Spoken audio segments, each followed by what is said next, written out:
மாநாடு என்று அறிவித்துவிட்டால் துண்டறிக்கைகள் அச்சிட வேண்டும், சுவர் விளம்பரங்களை எழுத வேண்டும், ஆங்காங்கே விளம்பர தட்டிகளை வைக்க வேண்டும். அப்போது டீமாக சேர்ந்து பெயரை பதிவு செய்ய வேண்டும். அதிலே என் பெயர் இல்லை உன் பெயர் இல்லை என்று சண்டை சச்சரவு வரும். அல்லது உன் பெயர் முன்னால் இருக்கிறது என் பெயர் பின்னால் இருக்கிறது என்ற பிரச்சனைகள் வரும். இதற்கு மாநாடு நடத்தாமல் இருந்தாலே நல்லது என்று கூட தோன்றும். மாநாடு நடத்துவதால் தான் சுவர் விளம்பரம் எழுத வேண்டி வருகிறது. சுவர் விளம்பரம் எழுதுகிற போது யார் பெயரை போடுவது, யார் பெயரை போடுவதில்லை, எழுதி முடித்த பிறகு ஏன் இப்படி எழுதினாய், எழுதுவதற்கு ஆர்வம் காட்டாதவன் தான் முதலில் சண்டைக்கே வருவான். எழுதுவதற்கு ஒரு பைசா கூட கொடுக்காதவன் தான் என் பெயரை ஏன் சிறிதாக போட்டிருக்கிறாய் என்று கேட்பான். விளம்பரம் எழுதுவதற்காக சுவர் தேடி போகாதவன், சுவர் இருந்தாலும் சுற்றி புதராக இருக்கும் அந்த புதரை சுத்தம் செய்யாதவன் முன்னால் வந்து வேகமாக சட்டை பிடித்து இழுப்பான். என்னடா நினைச்சிட்டு இருக்கிற, நான் அந்த கட்சியில் 35 வருஷமா இருக்கிறேன், என் பேரை விட்டு நீ எழுதியா? அதுவரையில் அவன் சுவர் விளம்பரம் எழுதணுங்கிற சிந்தனையே இருந்திருக்காது அவனுக்கு. தம்பிங்க ஆர்வத்தில் போய் ஒரு இடத்தை கண்டுபிடிச்சு அங்க இருக்கிற முள்ளு மெலாறு எல்லாத்தையும் வெட்டி சுத்தம் பண்ணிட்டு ஒரு ஓவியரை தேடி பிடிச்சி கொண்டு வந்து அதில் வெள்ளை அடிச்சு எழுதும்போது யாராவது ஒரு சாதி வரியன் வந்து பிரச்சனை பண்ணுவான், யாராவது ஒரு போலீஸ்காரன் வந்து தடுப்பான். இதெல்லாம் தான் அரசியல். இந்த வேலைகளை எல்லாம் நீங்கள் செய்கிற போதுதான் எங்கிருந்து நமக்கு பகை எழுகிறது என்பதை புரிந்து கொள்ள முடியும். யார் நமக்கு தடை கற்களாக இருக்கிறார்கள் என்பதை புரிந்து கொள்ள முடியும். உட்பகை எங்கே உறங்கிக் கொண்டிருக்கிறது என்பதை புரிந்து கொள்ள முடியும். செயல்படாமல் இருந்தால் எதுவும் தெரியாது. செயல்படுகிற போதுதான் பிரச்சனைகளின் போதுதான் விவாதங்களின் கடைசியாகத்தான் தீர்வு. அது நமக்கு ஒரு தெளிவு கிடைக்கும், ஞானமும் பிறக்கும். இப்படிதான் பிரச்சனைகளை தீர்வு காணணுமா? இல்லைன்னா நீ பாட்டு வீட்டிலே உட்கார்ந்துருக்கணும். நீ வேலையை பிரஷ் எடுத்துட்டு கிளம்புனா உனக்கு பிரச்சனை பின்னாலே வருதுன்னு அர்த்தம். டிஜிட்டல்ல போய் உட்கார்ந்து விளம்பரத்துக்கு பதாகை தயாரிக்கிறேன்னா யார் படத்தை பெருசா போடுறது, யார் படத்தை சின்னதா போடுது, பிரச்சனை எங்கே தொடங்கும். முட்டல் மோதல் வரும். அடுத்தடுத்த மாநாடுகளில் அது சீர் செய்யப்படும்.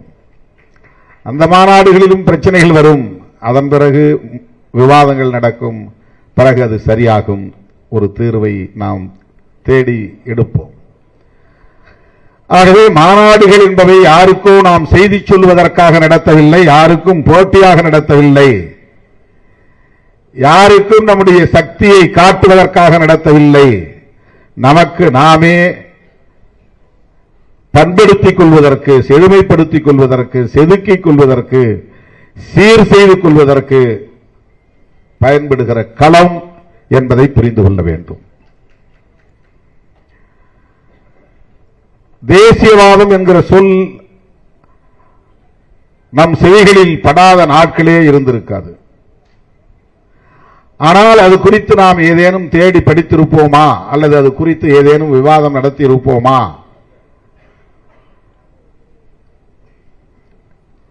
அது பற்றிய தெளிவை பெற்றிருப்போமா என்றால் அது வெறும் கேள்விப்பட்ட ஒரு சொல்லாக மட்டுமே நமக்குள் இருக்கும். அதனை அடுத்து அதை பற்றிய எந்த முயற்சியிலும் நாம் ஈடுபட்டு இருக்க மாட்டோம். ஏகாதிபத்தியம் என்கிற சொல் நமக்கு அடிக்கடி கேட்ட சொல்லாக இருக்கும். ஆனால் அதை பற்றிய தேடல் நமக்கு இருந்திருக்காது. சாதி ஒழிப்பு என்று நாம் பேசாத நாட்களே இல்லை. ஆனால் சாதி என்கிற இந்த சமூக கூறு எப்படி தோன்றியது, இந்த சமூகத்தில் எப்படி பரவியது, அது ஏன் இவ்வளவு கெட்டித்தட்டி போய் கிடக்கிறது,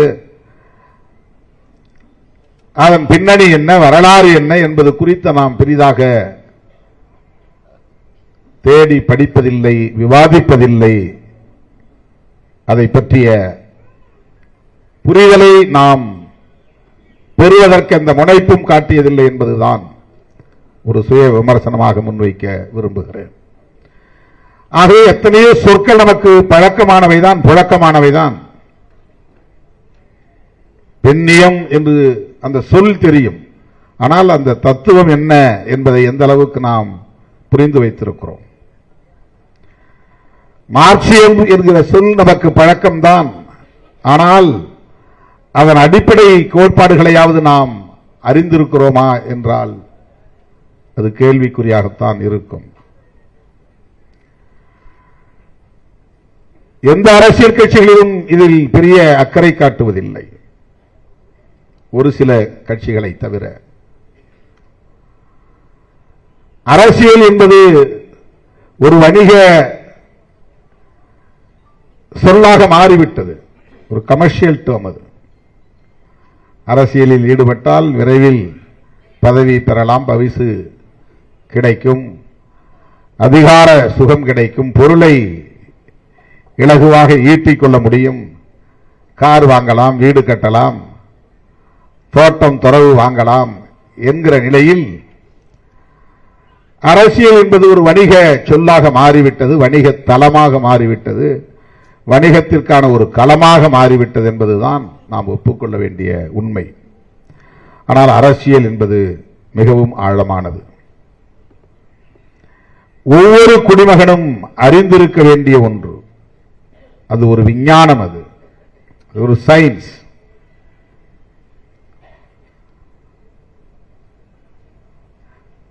அரசியல் இயக்கங்கள் இத்தகைய கோட்பாடுகளை முன்னெடுக்கக்கூடிய ஆற்றல் பெற்றவையாக வலிமை பெறுகிற போது சமூகத்தில் முற்போக்கான மாற்றங்கள் நிகழும், தேசத்தில் முற்போக்கான மாற்றங்கள் நிகழும். இல்லையேல் மேலும் மேலும் ஒரு தேசம் பின்னடைவை சந்திக்க நேரும். நம்மை பொறுத்தவரையில் தேர்தலுக்காக உருவாக்கிக் கொண்ட ஒரு இயக்கம் இல்லை. தொடக்கத்திலேயே தேர்தல் பாதை வேண்டாம் என்று முடிவெடுத்து களமிறங்கியவர்கள் விடுதலை சிறுத்தைகள். ஆகவே தேர்தல் நமது முதன்மையான இலக்கு அல்ல, அதுதான் நம்முடைய இலக்கு என்று இருந்தால் ஆரம்பிக்கிற போதே நாம் தேர்தல் அரசியலை பேசியிருப்போம். சட்டமன்ற நாடாளுமன்ற தேர்தலில் பங்கேற்க வேண்டும் என்கிற வேட்கையை கொண்டிருப்போம். இப்படித்தான் பல அரசியல் இயக்கங்கள் தோன்றி இருக்கின்றன.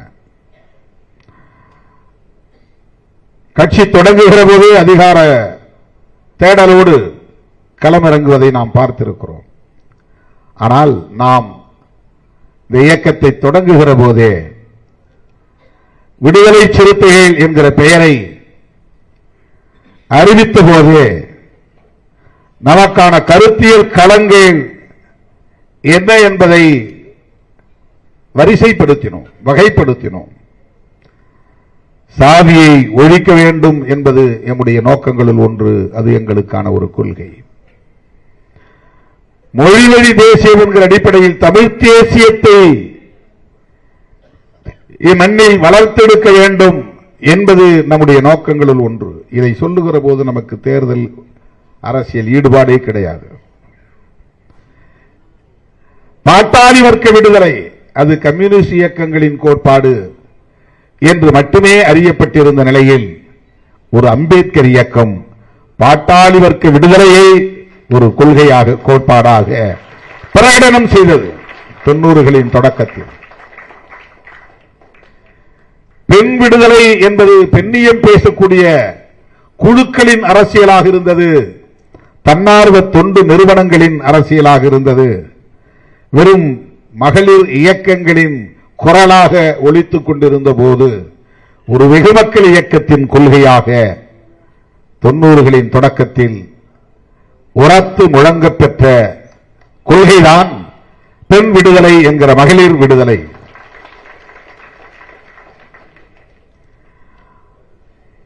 ஏகாதிபத்திய எதிர்ப்பு என்பதும் கூட அமெரிக்க ஏகாதிபத்தியம், ரஷ்ய ஏகாதிபத்தியம் என்று மிகப்பெரும் வல்லரசு நாடுகளுக்கு எதிரான கருத்தியலை உயர்த்தி பிடிக்கிற அமைப்புகளாக கம்யூனிச இயக்கங்கள் இருந்த காலத்தில் ஏகாதிபத்திய எதிர்ப்பை எமது கொள்கைகளில் ஒன்று, ஐவகை கொள்கைகளில் ஒன்று என்று முன்வைத்த முதல் இயக்கம் விடுதலை சிறுத்தைகள் கட்சி.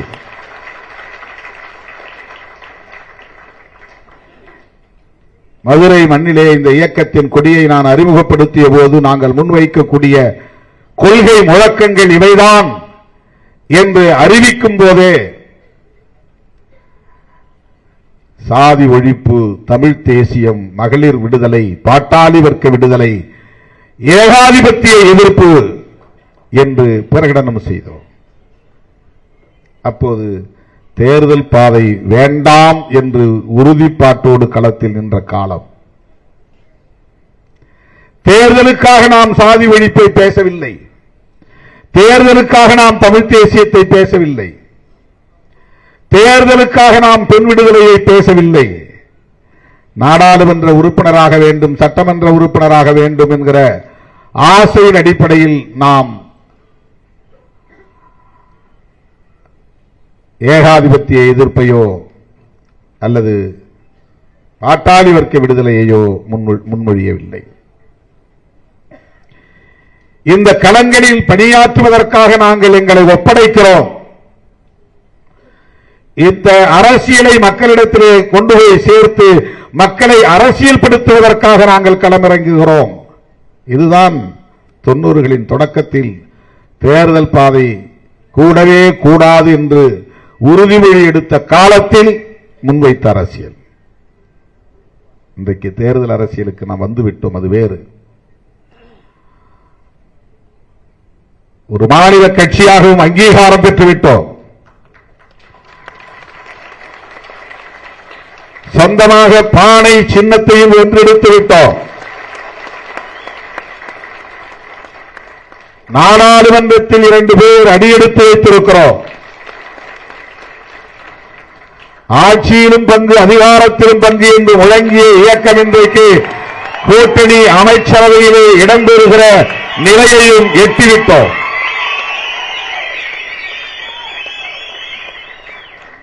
எந்த பின்புலமும் இல்லாமல் ஒரு இயக்கம் இந்த இலக்குகளை அடைந்திருக்கிறது என்று சொன்னால் தோள் மேல் தூக்கி வைத்து கொண்டாடி இருப்பார்கள். எப்படி இது சாத்தியமானது என்று அரசியல் அரங்கில் இருப்பவர்கள் உண்மையிலேயே வியந்து போகிறார்கள். ஆனால் யாரும் அதை வெளிப்படையாக பேசுவதில்லை. எப்படி நம்மை இழிவுபடுத்த முடியுமோ அப்படியெல்லாம் இழிவுபடுத்தி இந்த தலைமையின் மீதான நம்பகத்தன்மையை கேள்விக்குள்ளாக்கி சிதைத்திட வேண்டும் என்றுதான் முயற்சித்துக் கொண்டிருக்கிறார்கள். நம்மை போல் சமகாலத்தில் இயக்கம் தொடங்கியவர்கள் காணாமல் போய்விட்டார்கள். பல பேர் கட்சியை கலைத்துவிட்டு வேறு கட்சிகளில் இணைத்து கரைந்து போய்விட்டார்கள்.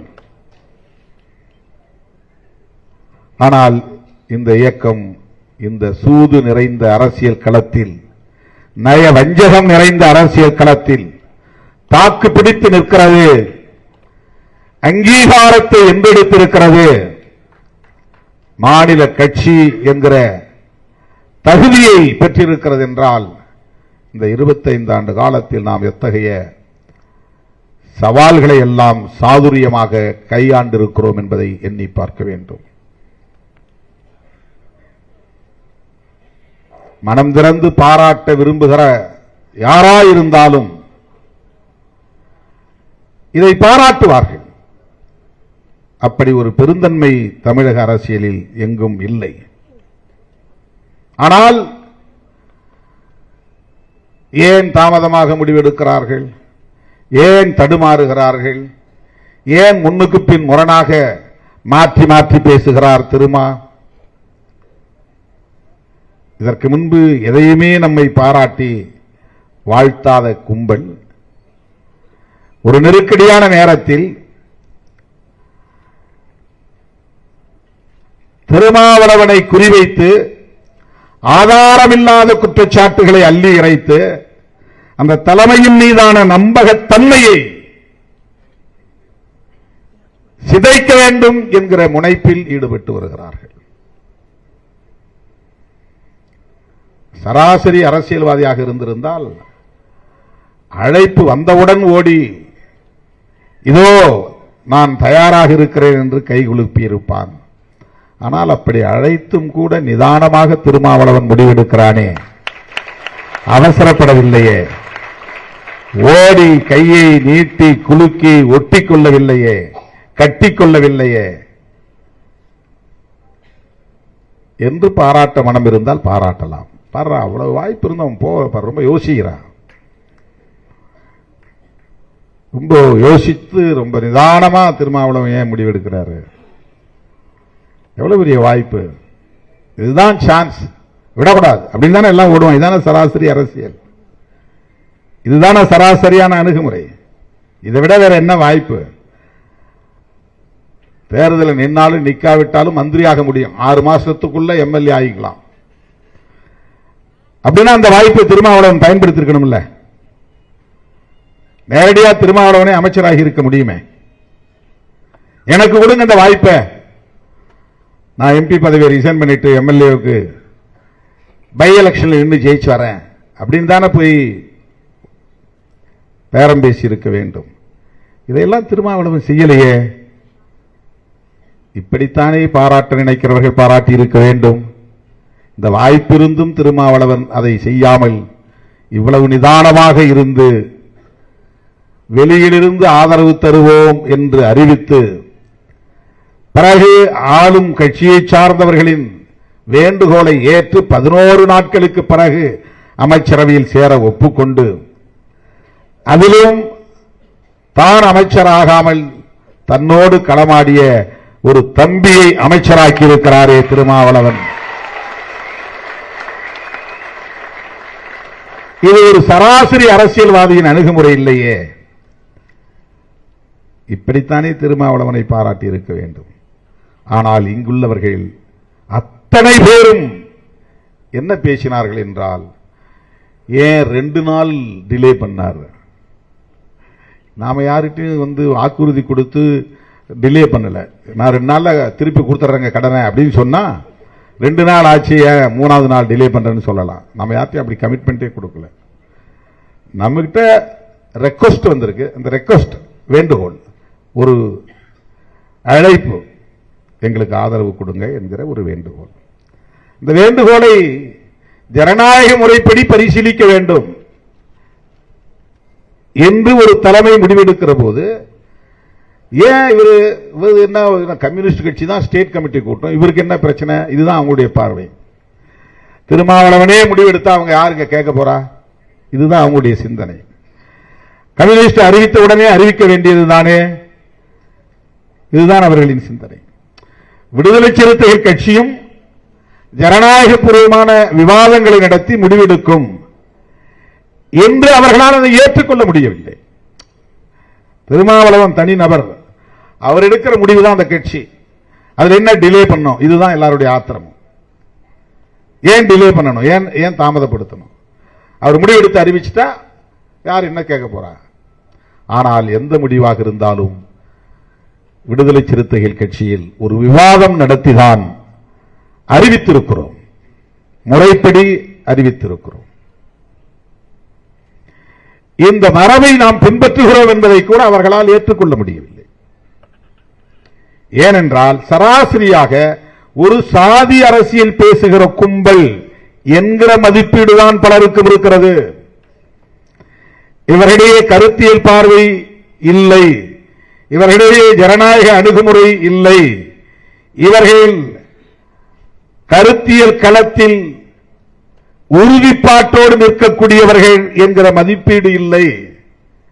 மொத்தத்தில் தலித்துகள் என்றாலே அந்த ஆற்றல் உடையவர்கள் என்கிற பார்வை இல்லை. ஆனால் உண்மையில் தமிழ்நாட்டில் கருத்தியல் வலிமையோடு இயங்குகிற இயக்கங்களை வரிசைப்படுத்தினால் விடுதலை சிறுத்தைகள் முதலிடத்தில் இருக்கும். என்பதை நாம் தான் சொல்ல வேண்டும். வேறு யாரும் சொல்ல மாட்டார்கள்.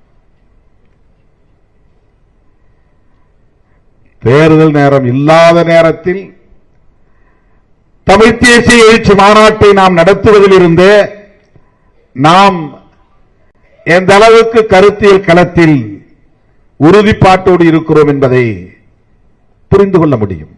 ஆனால் அவர்கள் அதை புரிந்து கொள்ள மாட்டார்கள். பொதுவாக தலித் அமைப்பு என்றால் வெறுமன சாதியாய் கூடுவார்கள், அம்பேத்கர் அம்பேத்கர் என்று முழக்கமிடுவார்கள், நீலக்கொடியை உயர்த்தி பிடிப்பார்கள், பாபா சாஹேப் என்று ஜெய்பீம் என்று கூச்சல் போட்டுவிட்டு கலைந்து போவார்கள் என்கிற ஒரு பொதுவான மதிப்பீடு பலருக்கும் இருக்கிறது.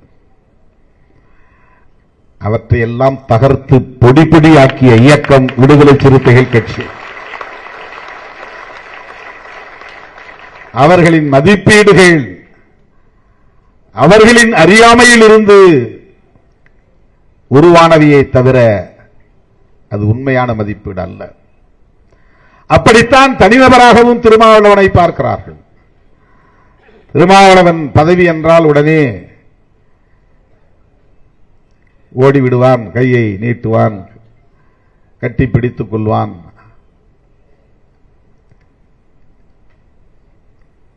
விலை பேசிவிட முடியும்.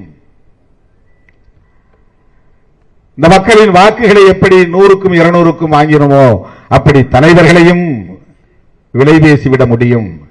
இது அந்த காலம். இது சிறுத்தைகளின் காலம். மருத்துவர் ராமதாஸ் இந்த தலித் தலைவர்களை பற்றி ஒரு வரியில் சொல்லுவார். ஒரு வரியில் பஞ்சு மிட்டாய் தலைவர்கள் அப்படின்றார். தலித் இயக்கங்களை பற்றியும் தலித் தலைவர்களை பற்றியும் அவர்களின் மதிப்பீடு என்னவாக இருந்தது என்றால் பஞ்சு மிட்டாய் தலைவர்கள். அதுனா என்ன அர்த்தம் தெரியுமா? பஞ்சு மிட்டாய் வாங்கி திங்கிறவன் அர்த்தம் இல்லை.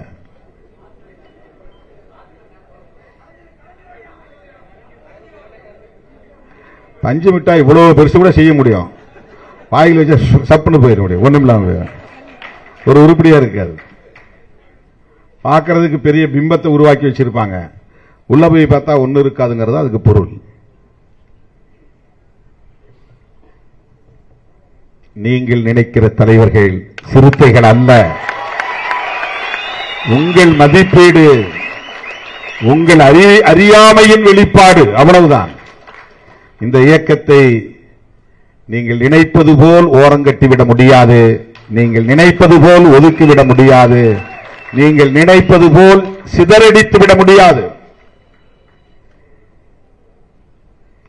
திமுகவில் 60 பேருக்கு பழைய ஆட்களுக்கு சீட்டு கொடுக்கல.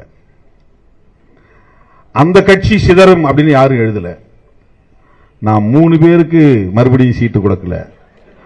ஆனா கிட்டத்தட்ட 3 மாதம் எழுதினார்கள். இதா சிதற போகிறது, வெடிக்க போகிறது, உடைய போகிறது. இந்த கட்சி சிதற வேண்டும், உடைய வேண்டும், நொறுங்க வேண்டும் என்கிற அளவுக்கு அவர்களுக்கு ஒரு காழ்ப்புணர்ச்சி இருக்கிறது என்று சொன்னால் எந்த அளவுக்கு இந்த சமூகத்தின் மீது அவர்களுக்கு ஒரு வெறுப்பு இருக்கிறது என்பதை புரிந்து கொள்ள வேண்டும். 2வது முறை இடம் கொடுக்கவில்லை என்பதற்காக அந்த 3 பேரையும் எப்படியாவது கட்சியிலிருந்து வெளியேற்றினால் மொத்தமும் கட்சி காணாமல் போய்விடும். இது அவர்களின் கணிப்பு, அவர்களின் மதிப்பீடு.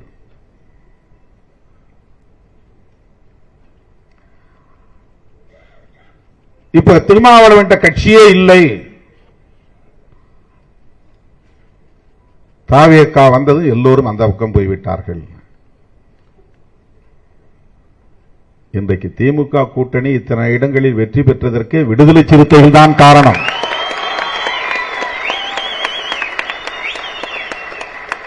இதை ஆதாரபூர்வமாக நம்மால் டேட்டாவோடு உறுதிப்படுத்த முடியும். போன தேர்தலில் ஒரு பூத்தில் 400 ஓட்டு கிடைச்சிருக்கலாம், இந்த தேர்தலில் அது 100 ஓட்டு குறைஞ்சிருக்கலாம், அல்லது 150 ஓட்டு குறைஞ்சிருக்கலாம். ஆனால் அந்த ஓட்டும் கிடைத்ததால் தான் இத்தனை இடங்களில் திமுக கூட்டணி வெற்றி பெற முடிந்தது. 100 விழுக்காடு கிறிஸ்தவர்கள் இங்கே யாரும் ஓட்டு போடவில்லை, மாறி போட்டு விட்டார்கள். கிட்டத்தட்ட 30-40 விழுக்காடு இஸ்லாமியர்கள் வாக்குகள் மாறி விழுந்திருக்கின்றன. அது யாரும் பேசவில்லை. ஓபிசி எம்பிசி எப்போதும் மாறித்தான் ஓட்டு போட்டு வருகிறார்கள். 400 ஓட்டு இருந்தா கூட 40 ஓட்டு 50 ஓட்டு தான் வரும். பூத் எடுத்து பாருங்க. வட மாவட்டங்களில் விடுதலை சிறுத்தைகளும் மற்ற கட்சியை சார்ந்தவர்கள் இடம்பெற்றுகிற வாக்குச்சாவடிகளை எடுத்து பாருங்கள். ஆனால் அவங்க ஒரு பிம்பத்தை உருவாக்க பார்க்கிறார்கள். விடுதலை சிறுத்தைகள் அப்படியே மாறி ஓட்டு போட்டு விட்டார்கள். திருமாவளவன் பின்னால் யாரும் இல்லை. 11.5% வாங்கிய பாஜக இப்போது 2.5% தான் வாங்கியிருக்கிறது. யாரும் அதை பற்றி பேசவில்லை. பாஜகவுக்கு 9% வாக்குகள் பறிபோய்விட்டது, இழந்து விட்டார்கள். நாம் தமிழர் கட்சி 8% வாங்கியிருந்த கட்சி இப்போது 4%, 50% அடி வாங்கிவிட்டது. யாரும் பேசவில்லை. 66 இடங்களில் வெற்றி பெற்ற அதிமுக இப்போது 47 இடங்களில் தான் வெற்றி பெற்றிருக்கிறது. 19-20 இடங்களை இழந்து நிற்கிறது. 100க்கும் மேற்பட்ட இடங்களில் வெற்றி பெற்ற திமுக இப்போது 59 இடங்களில் தான் வெற்றி பெற்று இருக்கிறது. அவ்வளவு பெரிய பாதிப்பு. அவர்களுக்கென்று இருந்த நிலையான வாக்கு வங்கி சரிந்து போனது. கோர் ஓட்டு என்று சொல்வார்கள். எப்போதும் அந்த ஓட்டு மாறாது என்று சொல்லக்கூடிய ஓட்டே மாறி போயிருக்கிறது, குறைந்து போயிருக்கிறது, சரிந்து போயிருக்கிறது, சிதறி போயிருக்கிறது. இதை பற்றியெல்லாம் யாரும் பேசவில்லை. ஏன் அப்படி சொல்றாங்கன்னா, திருமாவளவன் காலத்தின் கட்டாயத்தால் இன்றைக்கு தவிக கூட்டணியில் இடம்பெற்று கூட்டணி அமைச்சரவையிலும் இடம்பெறக்கூடிய ஒரு சூழல் அமைந்திருக்கிறது. அவருக்கு அங்கே முக்கியத்துவம் கிடைத்துவிடக் கூடாது, காலி பண்ணணும். அவர்கிட்ட யாரும் ஆள் இல்லை, எல்லாம் உங்ககிட்ட வந்துட்டான், ஒன்னும் முக்கியத்துவம் கொடுக்காதீங்க, அவர் சொல்றதெல்லாம் செய்யாதீங்க, அவர் விரும்புறதெல்லாம் செய்யாதீங்க. ஏதோ ஒரு மந்திரி பதவியை கொடுத்தீங்க, அதோட நிறுத்திக்கிங்க, வாரியம்லாம் கொடுத்துறாதீங்க, சட்ட வல்லுநர்கள் அந்த அரசு வழக்குரைஞர் பதவியெல்லாம் கொடுத்துறாதீங்க, அவர் விரும்புற மாதிரி பணியிட மாற்றங்கள் டிரான்ஸ்பர் இன்சர் கேட்டார்னா போட்டு கொடுத்துறாதீங்க. விடுதலை சிறுத்தைகள் கட்சிக்கு முக்கியத்துவம் தந்துவிடக் கூடாது. ஏதோ வந்துட்டாங்க காலச்சூழலாம், உங்ககிட்ட வந்துட்டாங்க, ஒரு ஆளை மந்திரி ஆகிட்டீங்க, அதோட நிறுத்திக்கிங்க. அவருக்கு பின்னால ஆட்கள் கிடையாது, எல்லாம் உங்க பின்னால வந்துட்டாங்க.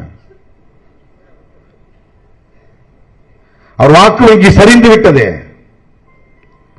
இம்பார்ட்டன்ஸ் கொடுக்காதீங்க, அடிக்கடி முதலமைச்சருக்கு அழைச்சிட்டு போகாதீங்க. இந்த கெட்ட எண்ணத்தோடுதான் விடுதலை சிறுத்தைகள் கட்சியை பற்றி குறைத்து மதிப்பீடு செய்து அவதூறுகளை பரப்புகிறார்கள்.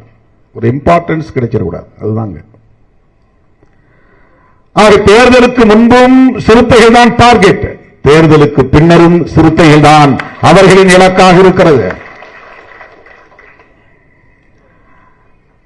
நம்மை கொண்டு திமுக கூட்டணியை உடைப்பதற்கு முயற்சி செய்தார்கள். அதை உடைக்க ஒருபோதும் இடம் கொடுக்க மாட்டேன் என்பதில் உறுதியாக இருந்தேன். தனிப்பட்ட முறையில் என்ன பாதிப்பு விடுதலை சிறுத்தைகளுக்கு ஏற்பட்டாலும், என்ன இழப்பு ஏற்பட்டாலும் அதை நாங்கள் ஏற்றுக்கொள்ள தயாராக இருக்கிறோம். ஆனால் நாங்கள் எல்லோரும் சேர்ந்து உருவாக்கி 10 ஆண்டுகளாக வழிநடத்திக் கொண்டிருக்கிற மதசார்பற்ற முற்போக்கு கூட்டணி எந்த சூழலிலும் சிதறிவிடக் கூடாது என்பதில் திருமாவளவன் உறுதியாக இருந்தான் என்பதை மனசாட்சியுள்ள ஒவ்வொரு அரசியல் தலைவரும் நன்கு உணர்வார்கள். மனசாட்சியுள்ள ஒவ்வொருவரும் உணர்வார்கள். அவர்கள் நினைப்பது போல் சராசரி அரசியல்வாதியாக இருந்திருந்தால் திருமாவளவன் எப்போதே அணிமாறி இருக்க முடியும். திமுக கூட்டணி எப்போதே சிதறி போயிருக்கும், தேர்தலுக்கு முன்பே சிதறி போயிருக்கும். தேர்தல் முடிவுகளே மாறி போயிருக்கும். விடுதலை சிறுத்தைகளின் வலிமை கூடி போயிருக்கும். ஆனால் அதை பற்றி திருமாவளவன் கவலைப்படவில்லை, வருத்தப்படவில்லை. இன்றைக்கும் நான் வருத்தப்படவில்லை. சில பேர் சொல்லுவாங்க, அவ கூப்பிட்ட நேரத்திலே போயிருந்தீங்கன்னா இன்னைக்கு உங்க கையில் எத்தனை எம்எல்ஏ, எவ்வளவு பவர், நீங்களே ஒரு பவருக்கு வந்திருக்கலாம். நான் எடுத்த முடிவு சரி, இன்றைக்கு இருக்கிற நிலையும் போதும், அவ்வளவுதான்.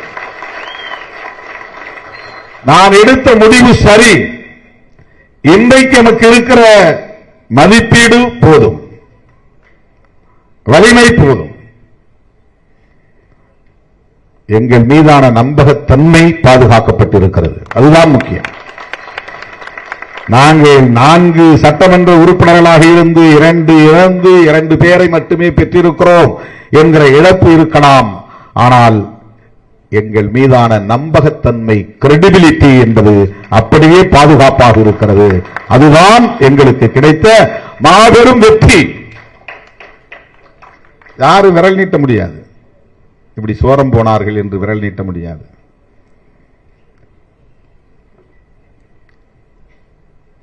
வாய்க்கு வந்ததை பேசினார்கள் தோழர்களே.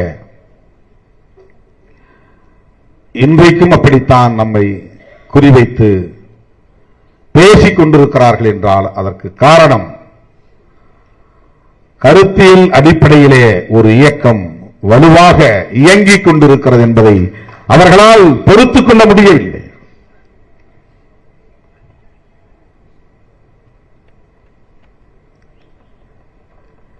இந்தியாவெங்கிலும் இன்றைக்கு இந்த இயக்கத்தை பற்றிய பேச்சு இருக்கிறது. தென்னிந்திய மாநிலங்களில் இந்த இயக்கத்தின் கிளைகள் இன்றைக்கு மேலும் பெருகிக் கொண்டிருக்கின்றன. இவையெல்லாம் எந்த அடிப்படையில்? புரட்சியாளர் அம்பேத்கரின் கொள்கைகளை, தந்தை பெரியாரின் கொள்கைகளை, மாவேவி மார்க்சின் கொள்கைகளை இன்றைக்கு உரத்து பேசுகிற ஒரு இயக்கமாக, வலுவாக பேசுகிற இயக்கமாக விடுதலை சிறுத்தைகள் கட்சி விளங்குகிறது. அதுதான் காரணம். இந்த நீட் விவகாரத்தில் கூட அடித்து சொல்லுவேன், தேசிய அளவில் நீட் கூடாது என்று சொல்லி வருகிற இயக்கம், தொடக்கத்தில் இருந்து பேசி வருகிற இயக்கம் விடுதலை சிறுத்தைகள் கட்சி. தமிழ்நாட்டில் எல்லா கட்சியும் தமிழ்நாட்டுக்கு நீட் வேண்டாம் என்றுதான் பேசினார்கள். தமிழ்நாட்டுக்கு நீட்டு வேண்டாம், தமிழ்நாட்டுக்கு நீட்டு வேண்டாம். அது அப்படிதான் சட்ட மசோதா நிறைவேற்றப்பட்டது, அப்படிதான் நிறைவேற்ற முடியும். ஆனால் அதுதான் கோரிக்கையாகவே இருந்தது. இது இந்தியா முழுவதும் தூக்கி எறியப்பட வேண்டும். இந்த பார்வை விடுதலை சிறுத்தைகள் கட்சிக்கு மட்டும்தான். அன்றைக்கும் சரி, இன்றைக்கும் சரி. இப்போது கூட நானும் தோழர் ரவிக்குமார் அவர்களும் கரப்பாம்பூச்சி போராட்டத்துக்கு போயிட்டு வந்தோம். கரப்பாம்பூச்சியில் ஜனதா கட்சி, அவர்களுடைய கோரிக்கை கல்வி அமைச்சராக இருக்கிற தர்மேந்திர பிரதான் பதவி விலக வேண்டும். அதுதான் ஒரே கோரிக்கை. அவங்க யாரும் நீட் தேர்வே கூடாதுன்னு சொல்லல. இடையில போற நம்மள மாதிரி ஆட்கள் தான் நீட் தேர்வே வேண்டாம்னு சொல்றோம். இந்த சிஜேபி என்கிற அமைப்பை சார்ந்தவர்கள் முன்வைக்கக்கூடிய கோரிக்கை, நான் போனதும் கேட்டேன், கல்வி அமைச்சர் மட்டுமா வந்து இதுக்கு பொறுப்பாக முடியும்? இந்த அரசாங்கமே இதுக்கு பொறுப்பு தானே. பேன் நீட் அப்படின்னு ஏன் நீங்க முழங்க கூடாது? பிரதமர் பதவி விலக வேண்டும் என்று ஏன் நீங்கள் பேசக்கூடாது? அது நெக்ஸ்ட் ஸ்டெப் சார். அவங்க லேர்னிங் ஸ்டேஜில் இருக்கிறாங்க, அரசியல்ல கற்கும் நிலையில் இருக்கிறார்கள். தப்புன்னு சொல்லல, நான் விமர்சிக்கல. ஆனா இன்னைக்கு நடக்கிற இந்த போராட்டம், வடக்கு இருக்கிறவர்கள் எல்லாம் போராடுகிறார்கள் என்றார்கள். வடக்கே இருப்பவர்கள் பாஜக அரசை எதிர்த்து போராடவில்லை, மோடி அரசை எதிர்த்து போராடவில்லை, மோடி பதவி விலக வேண்டும் என்று போராடவில்லை. வினாத்தாள்கள் கசிந்து போனதற்கு பிரதான் தர்மேந்திர பிரதான் தான் காரணம். அந்த தர்மேந்திர பிரதான் பதவி விலக வேண்டும் என்கிற கோரிக்கை. இரண்டாவது என்ன கோரிக்கையை வைத்தார்கள் என்றால், போலீஸ் தடியடி நடத்தியது, அடித்தவர்கள் மீது நடவடிக்கை எடுங்கள், மாணவர்கள் மீது போடப்பட்ட வழக்குகளை திரும்பப் பெறுங்கள். மூன்றாவது கோரிக்கை, இதற்கு அரசு அல்லது பிரதமர் வருத்தம் தெரிவிக்க வேண்டும். எந்த இடத்திலும் நீட்டை விலக்கிக் கொள்ளுங்கள் அல்லது திரும்ப பெற்றுக் கொள்ளுங்கள் என்று யாரும் சொல்லவில்லை. நாம் சொல்லுகிறோம், சிறுத்தைகள் சொல்லுகிறோம், நீட் தேர்வு முறையே கூடாது, அந்த தேர்வே கூடாது. தமிழ்நாட்டுக்கு மட்டுமல்ல, தமிழ்நாட்டில் இருக்கிற மாணவ செல்வங்கள் மட்டும் பாதிக்கப்படவில்லை. தேசிய அளவில் போட்டித் தேர்வுகளுக்கான நுழைவுத் தேர்வை இந்திய ஒன்றிய அரசு கையில் எடுத்துக் கொண்ட முறையே தவறு. அந்தந்த மாநில அரசுகள் தேவைப்பட்டால் நுழைவுத் தேர்வுகளை நடத்திக் கொள்ளலாம். அப்படி இருந்தது. ஏற்கனவே கடந்த காலங்களில் தமிழ்நாட்டில் மருத்துவக் கல்விக்கு நுழைவுத் தேர்வு முறை இருந்தது. பிறகு நிறுத்தினார்கள், மறுபடியும் கொண்டு வந்தார்கள். அது இருந்தது. பொறியியல் கல்விக்கு நுழைவுத் தேர்வு முறை இருந்தது. இது மாநில அரசு எடுக்கிற முடிவு, மாநில அரசுகளுக்கான அதிகாரம் அது. ஆனால் இந்தியா முழுவதும் ஒரே மாதிரியான கல்விக் கொள்கை, சமமான கல்விக் கொள்கை என்பது வேறு, ஒரே மாதிரியான கல்விக் கொள்கை என்பது வேறு. அந்த கல்விக் கொள்கை சனாதன சக்திகளின் விருப்பப்படி வரையறுக்கப்படுகிறது. அதை திணிக்க பார்க்கிறார்கள். ஒரே தேர்வு இந்தியா முழுவதும், அதுக்கு தனியா தேர்வு, பொது தேர்வுக்குன்னு ஒரு தேர்வு முகமை உருவாக்கி இருக்கிறாங்க, ஒரு ஏஜென்சி, நேஷனல் டெஸ்டிங் ஏஜென்சி, தேசிய தேர்வு முகமை. அப்படி ஒரு பாடியை உருவாக்கிட்டாங்க. அவங்க தான் செய்யறாங்க. ஏன் தமிழ்நாடு அரசுக்கு தேர்வு நடத்த தெரியாதா? எம்பிபிஎஸ்க்கு தேர்வு நடத்துவ, நுழைவுத் தேர்வு இங்க மாநில அரசு நடத்தீங்கன்னா நடத்த தெரியாதா? இப்ப நீட் தேர்வின் மூலம் என்ன நிலை உருவாகி இருக்கிறது என்றால், 12ஆம் வகுப்பு படித்த மாணவர்கள் அந்த 12ஆம் வகுப்பில் எவ்வளவு மதிப்பெண்கள் எடுத்தாலும் அது பயனில்லை, அது மதிப்பில்லை. 1200க்கு 1190 எடுத்தால் கூட மதிப்பில்லை. நீ தனியே கோச்சிங் கிளாஸ் போகணும், நீட்டுக்காக பல மாதங்கள் கண் விழித்து படித்து தேர்வு எழுதி வெற்றி பெற வேண்டும். அது சிரமமாக இருக்கிறது என்ற காரணத்தினால்தான் அதிகார வர்க்கம் அதை முன்கூட்டியே வினாத்தாளை எடுத்து கசிய விட்டு அதை கோடிக்கணக்கிலே வணிகம் செய்கிறார்கள். முன்கூட்டியே விற்பனை பண்ணிடலாம். கொஸ்டின் பேப்பர் கையில கிடைச்சா எத்தனை லட்சங்களை கொட்டி கொடுப்பதற்கும் மாணவர்கள் தயாராக இருக்கிறார்கள், அந்த குடும்பங்கள் தயாராக இருக்கின்றன. ஆக இந்த முறைகேடுகள் நிகழ்வதற்கு எது காரணம்? எந்த முடிவு காரணம்? காங்கிரஸ் ஆட்சி காலத்தில் தான் இது கொண்டு வரப்பட்டது, பாஜக ஆட்சி காலத்தில் கூட அல்ல. காங்கிரஸ் ஆட்சி காலத்தில் கொண்டு வரப்பட்டது என்பதனால் இதை நாங்கள் தூக்கி எறிகிறோம் என்று ஏன் பிஜேபி தூக்கி எறியக்கூடாது? எத்தனையோ பல திட்டங்களுக்கான பெயரை காங்கிரஸ் கொண்டு வந்தது என்பதற்காக மாற்றுகிற அரசுதானே பாஜக அரசு. காந்தியின் பெயரால் 100 நாள் வேலை திட்டம் காங்கிரஸ் அரசுதான் கொண்டு வந்தது. காந்தியின் பெயரே இருக்கக்கூடாது என்ற இந்த திட்டத்தின் பெயரை மாற்றியதுதானே பாஜக அரசு. அப்படி என்றால் இந்த நீட் தேர்வு எங்கள் அரசு கொண்டு வரவில்லை, இது காங்கிரஸ் ஆட்சியில் தான் கொண்டு வந்தார்கள் என்று காங்கிரஸ் மீது ஏன் பழி போட பாஜக தயாராக இல்லை? அந்த நீட் தேர்வை ரத்து செய்ய தயாராக இல்லை.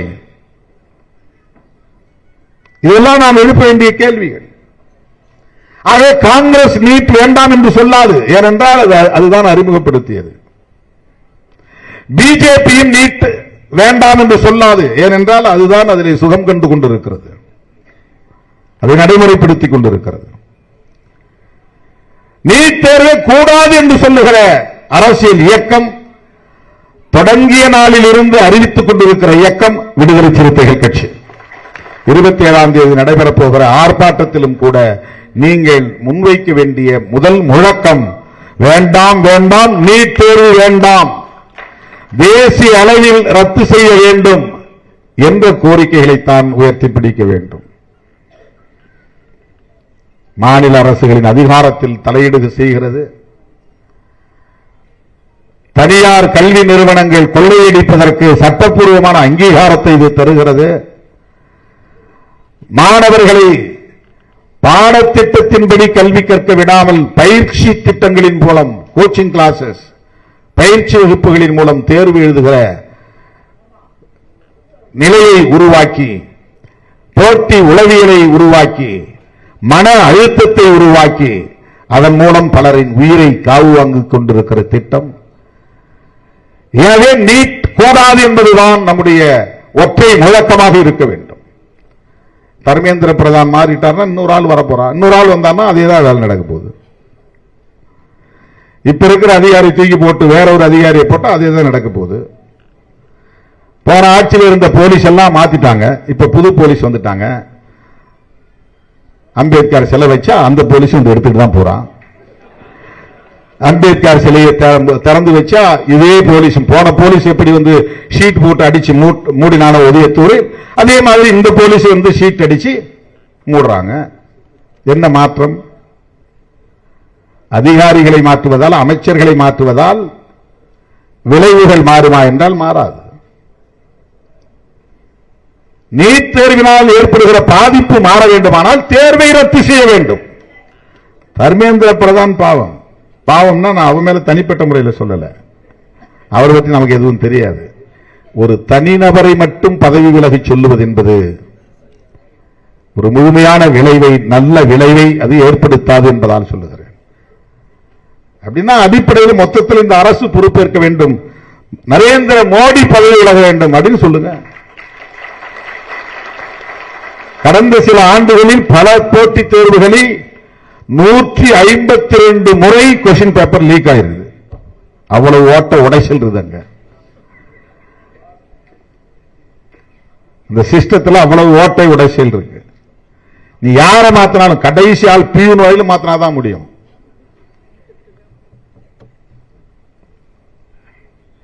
ஒரு ஆள் ரெண்டு ஆளை மாத்துறதுனால பிரச்சனைகள் தீராது.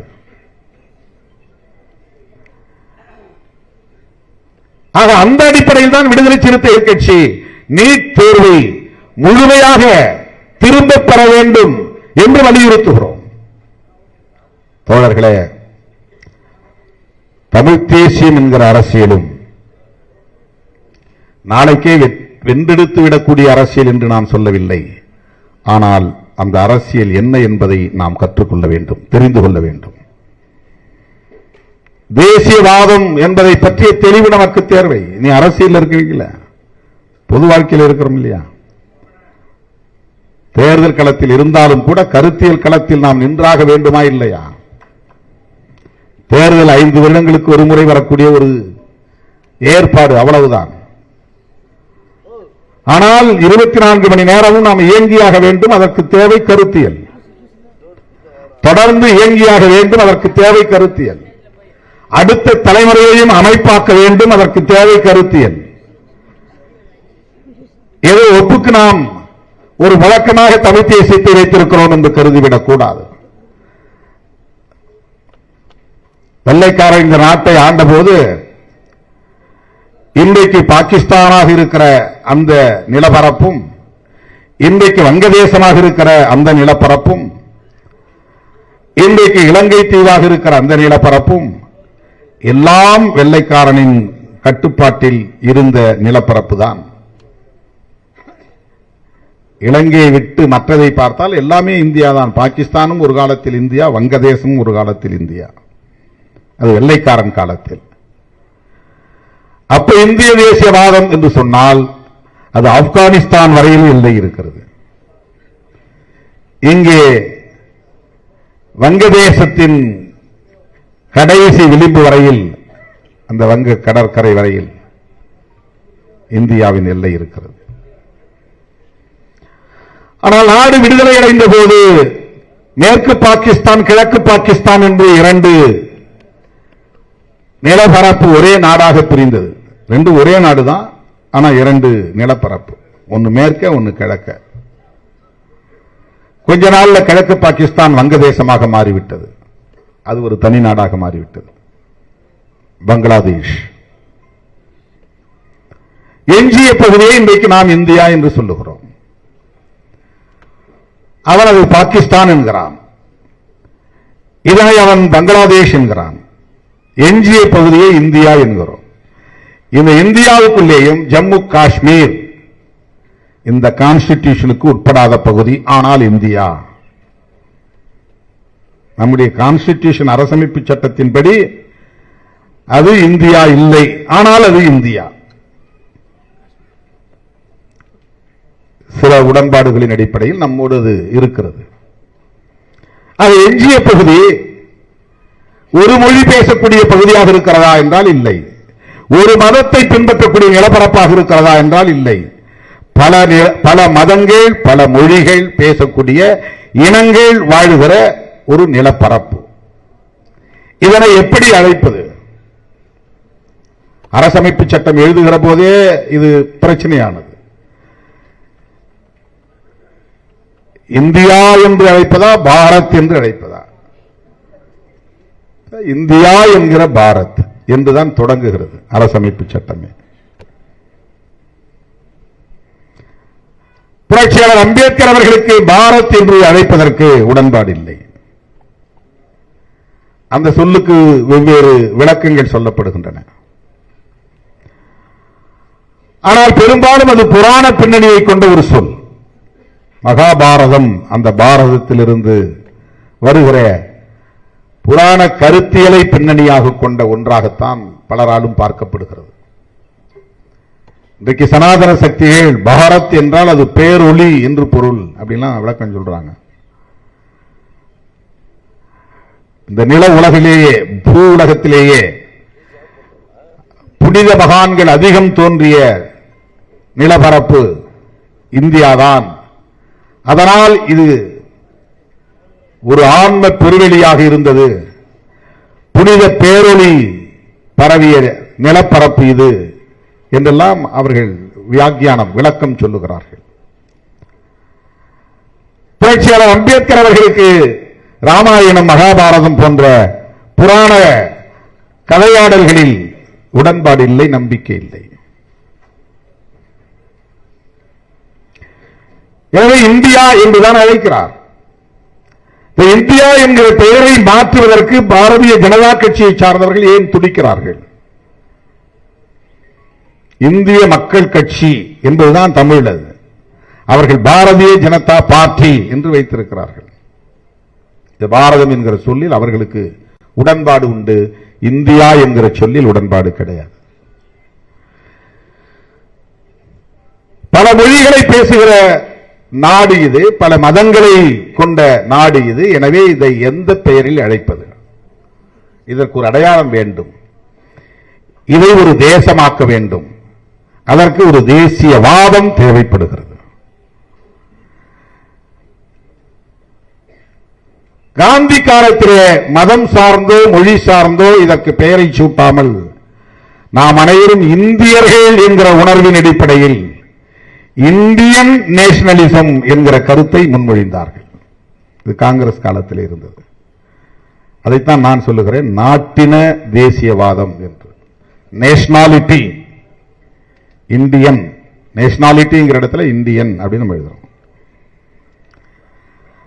நீ எந்த மதத்தை சார்ந்தவனாகவும் இரு, எந்த மொழியை பேசக்கூடியவனாகவும் இரு, ஆனால் இந்தியனாக உணர்ந்து இந்தியனாக வாழ். அந்த தேசியவாதம். அப்படி ஒரு தேசத்தை கட்டமைக்க வேண்டும். அது ஒரு தேசத்திற்கு ஒரு கான்ஸ்டிடியூஷன் தான் இருக்க முடியும். அந்த கான்ஸ்டிடியூஷன் என்ன சொல்லுகிறதோ அதை அனைத்து மக்களும் ஏற்றுக்கொள்ளுகிற போது அதன் அடிப்படையில் ஒரு தேசம் உருவாகும்.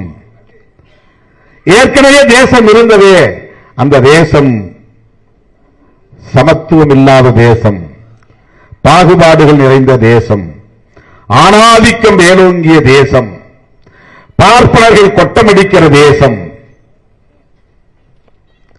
இந்தி பேசக்கூடியவர்களின் வல்லாதிக்கம் நிறைந்த தேசம், சமஸ்கிருதத்தை பேசக்கூடியவர்கள் கலாச்சார தளத்தில் ஆதிக்கம் செலுத்தக்கூடிய தேசம். அப்படிப்பட்ட ஒரு தேசம் சமத்துவ தேசமாக மாற வேண்டும். எத்தனை மொழிகள் இருந்தாலும், எத்தனை மதங்கள் இருந்தாலும், எத்தனை கலாச்சார மாறுபாடுகள் இருந்தாலும் மக்களிடையே சமத்துவம் நிலவ வேண்டும். அதற்கான ஒரு கட்டமைப்பை உருவாக்க வேண்டும்.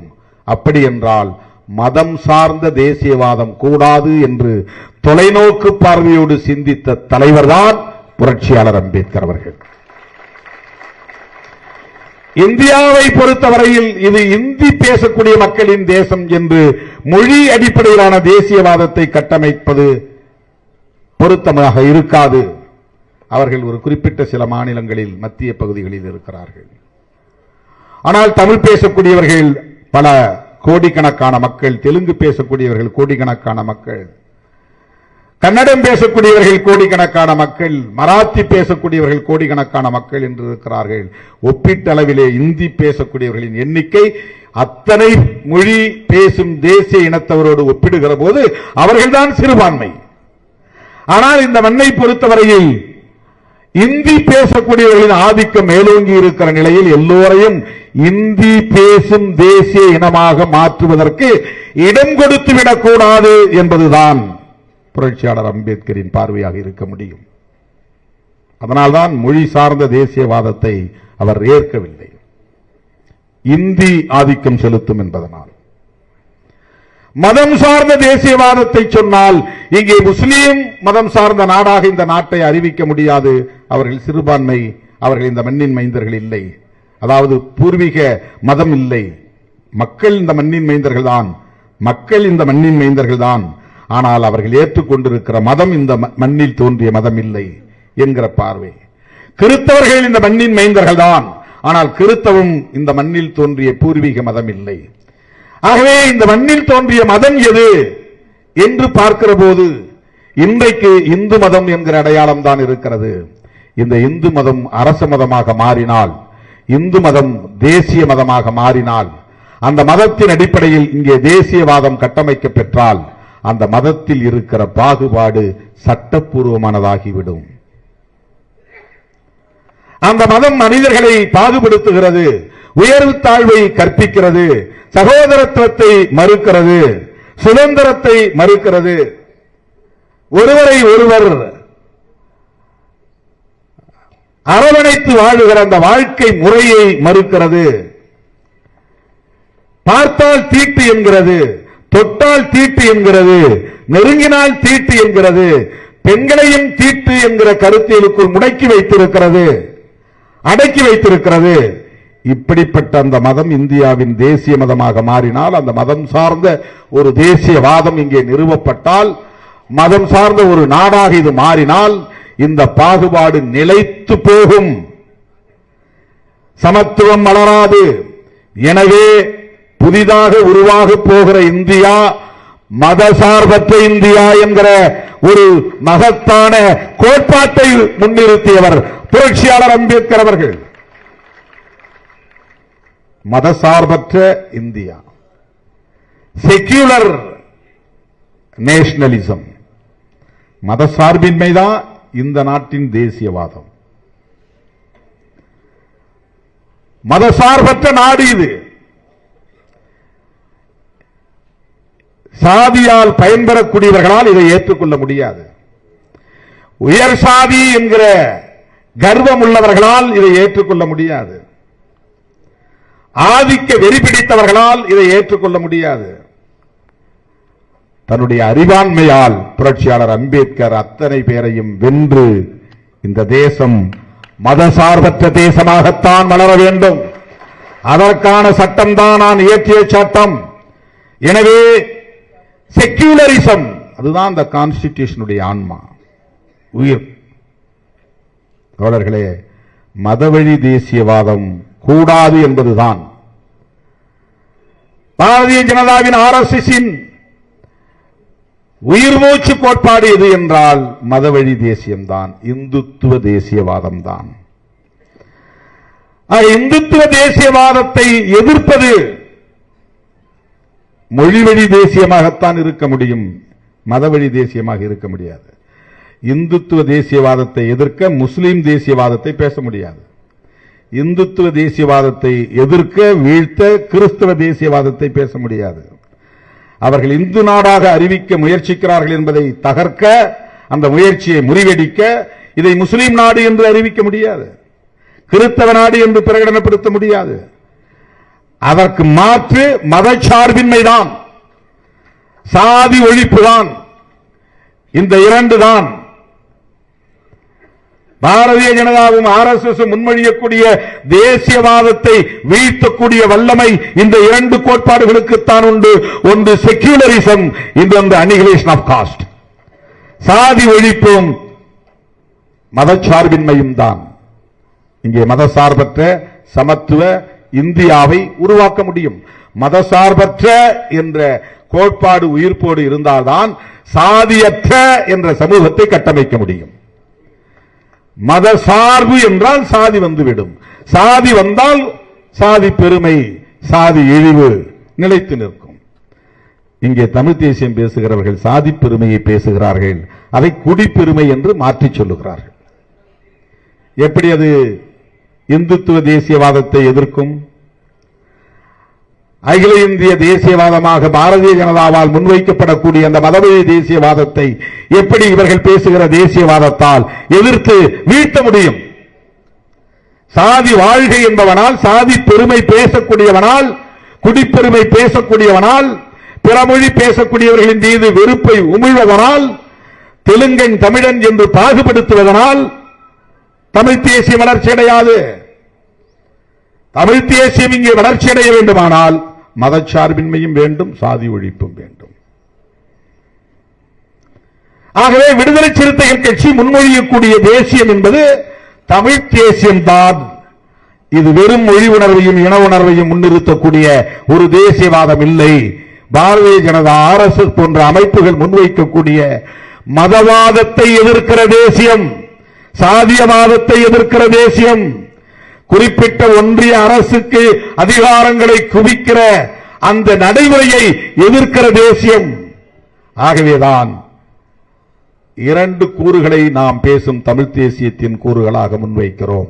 ஒன்று சாதி ஒழிப்பு, அதற்குள்ள மதசார்பின்மை வந்து விடுகிறது, அதற்குள்ளே இந்துத்துவ எதிர்ப்பு என்பது வந்து விடுகிறது, அதற்குள்ளே பாகுபாடு எதிர்ப்பு என்பது வந்து விடுகிறது, அதற்குள்ளே ஆணாதிக்க எதிர்ப்பு என்பதும் வந்துவிடும். பாகுபாடு எதிர்ப்பு வந்தாலே பெண்ணியம் மேலோங்குகிறது, ஆணாதிக்கம் கூடாது என்பது. சாதி ஒழிப்புதான் சகோதரத்துவத்திற்கான வழி, சாதி ஒழிப்புதான் சமத்துவத்திற்கான வழி, சாதி ஒழிப்புதான் பெண் விடுதலைக்கான வழி, சாதி ஒழிப்புதான் பாட்டாளி வர்க்கத்திற்கான விடுதலை, பாட்டாளி வர்க்க விடுதலைக்கான வழி. மொத்தத்தில் சாதி ஒழிப்பு. இரண்டாவது, டெல்லியிலே அதிகாரம் குவியக்கூடாது, நீட்டு எதிர்ப்பு என்பதும் தமிழ் தேசியம்தான், மொழிவழி தேசியம்தான்.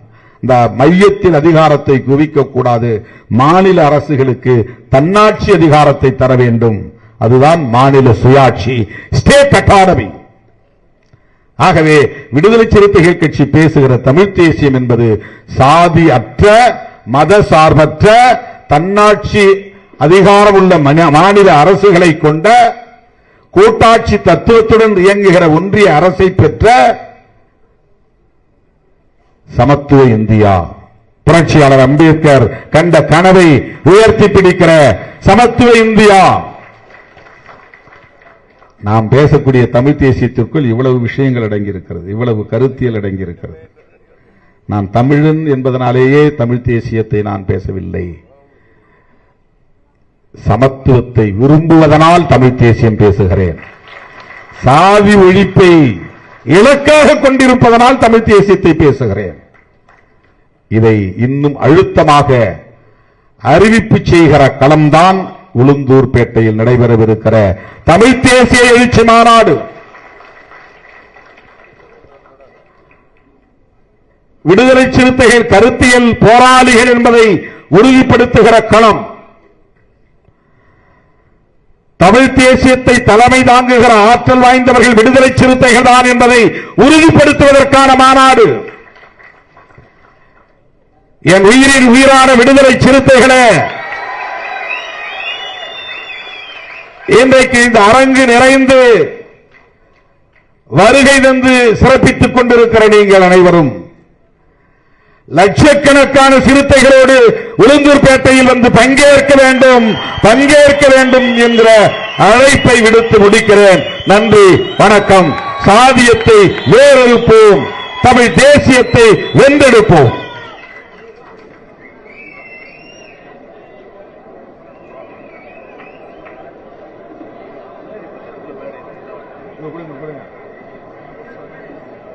தோழர்களே, எல்லாரும் மேடைக்கு வரணும்னு ஆசைப்படுறாங்க. இருந்தாலும் அதுக்கு முன்னாடி நான் அந்த பட்டியலை படிச்சிடுறேன். அதுக்கப்புறம் நீங்க படம் எடுக்கிறதா படம் எடுத்துக்கலாம். அனைத்து ஆசிரியர் கூட்டமைப்பு புதுச்சேரியின் சார்பாக 1,19,500 ரூபாய். கைகளை தட்டி அவர்களுக்கு வாழ்த்துக்களை தெரிவிக்கும். இருங்க இருங்க, எல்லாம் வலதுபுறமா வாங்க, போட்டோ எடுத்துக்கிட்டு இடதுபுறமா இறங்கிருங்க. ரெண்டு பக்கமும் ஏறினீங்கன்னா நான் நடுவில் குதிச்சு ஓடி போயிருவேன். அவன் எவனாவது படம் எடுத்து திருமாவளவன் ஓட்டம் தாவி குதித்தார், மேடையில் ஒழுங்கு இல்லை, இப்படி போடுவார். போட்டா போடட்டும், அதை பத்தி ஒண்ணும் இல்லை. ஏம்பலம் தொகுதி மாவட்டம் 20,000, நெட்டம்பாக்கம் தொகுதி 50,000, நெடுங்காடு ஸ்டாலின் 5,000, சிவரஞ்சனி 1000, செல்வநந்தன் 10,000, திருவோவனை தொகுதி மாவட்டம் 10,000, பாகூர் மாவட்டம் தாயப்பன் 15,000, மாவட்ட துணை செயலாளர் அன்பு 5,000, காலாப்பட்டு ராமதாசு மாவட்ட செயலாளர் 10,000, தீந்தமிழன் அமைப்பு செயலாளர் 10,000, திருக்குமரன் மாநில செயலாளர் 10,000, வில்லியனூர் தொகுதி மாவட்டம் 50,000, மாநில செயலாளர் ஐ தமிழ்வளவன் 50,000, பொருளாளர் மாசி வாகையரசு 1,00,000, மண்ணாடிப்பட்டு தொகுதி மாவட்டம் 50,000, மங்களம் தொகுதி மாவட்டம் 50,000. இதே மார்க் போட்டுக்கோங்க. சிறுத்தை செந்தில் அருணை காயத்ரி 30,000, சிறுத்தை செந்தில் 10,000, மீண்டும் 1,10,000 தர்றதா உறுதியளித்திருக்கிறார் சிறுத்தை செந்தில், அவருக்கு நன்றி. ஊசுடு தொகுதி மாவட்டம் 50,000, மகளிர் விடுதலை இயக்கம் 20,000, காரைக்கால் மு செந்தில் 25,000, அரசு ஊழியர் ஐக்கிய பேரவை 25,000, பா அமுதவன் 15,000, போதிச்சந்திரன் 10,000, வழக்குரைஞர் கார்த்திகேயன் 15,000, மணவெளி தொகுதி மாவட்டம் 50,000, உழவர்காரை தொகுதி மாவட்டம் 25,000, கோட்டுச்சேரி நெடுங்காடு சேர்ந்து 25,000, பழங்குடியினர் மாநில செயலாளரா மாநில செயலாளர் மா ஏகாம்பரம் 15,000, முத்தியால்பேட்டை தொகுதி மாவட்டம் 10,000, இளஞ்சிறுத்தை நா ஆனந்த் 10,000, அமைப்பு செயலாளர் வா ஆதவன் 5,000, தலைமை நிலைய செயலாளர் பே அகன் 10,000, திருபுவனை பழனிவேல் பெருமாள் 5,000, உருளையன்பேட்டை ஆ செழியன் 3,000, ஆதிங்கப்பட்டு தமிழளவன் குடும்பம் 5,000, வாஞ்சியூர் சுரேஷ் துரை ஜெயக்குமார் 5,000, நிரவி திருப்பட்டினம் 25,000, தலைமை நிலைய செயலாளர் எழில்மாறன் 10,000, அரிமா தமிழன் 25,000, முதன்மை செயலாளர் வினோத் என்கிற விண்ணரசன் மணவெளி 5,000, அமைப்பு செயலாளர் பாத தமிழ்மாறன் 10,000, திருவோணை சிந்தனை செல்வன் 3,000, தக்ஷணா புரட்சி வளவன் என்கிற தக்ஷணா ஊசுடு 5,000, ஐ திருவரசன் அரசியல் குழு 10,000, மா ஆற்றல் அரசு 10,000, விஜயகுமார் மற்றும் நெப்போலியன் 1,500, திருநள்ளாறு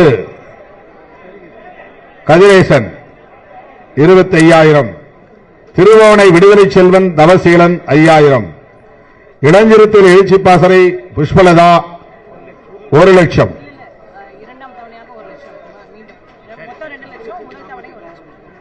இன்னும் 1,00,000 தருவதாக உறுதியளிக்கிறார்.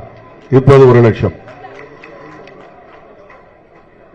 உப்பளம் தொகுதி மாவட்டம் பணமாலையாக ரூபாய் 20,000.